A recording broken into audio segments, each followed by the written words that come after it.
Assalamualaikum warahmatullahi wabarakatuh. Magandang hapon sa ating lahat, mga minamahal na kapatid sa Islam. So alhamdulillah tayo ay nagpapasalamat kay Allah dahil tayo ay umabot na naman sa araw ng Friday, no? At tayo ay nakapagsala ng Salatul Jum'ah. At alhamdulillah bilang isang Muslim, lagi natin hilingin sa Allah na lahat tayo ay umabot sa buwan ng Ramadan. At so, dahil mag-alas 3 na at kailangan natin mag-ablution para tayo ay makapagsala ng Salatul Asr, kahit nasaan tayo ay kinakailangan natin ay huwag natin kalimutan yung mga sala natin. So habang ako ay papunta sa exit, so sa aming barracks ay nakita ko itong gulay, no?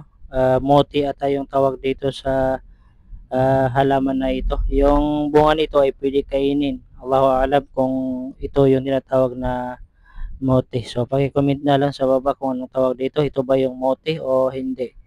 So alhamdulillah pagdating natin ay tayo ay nag-ablution para tayo ay makapagsala ng Salatul Asr.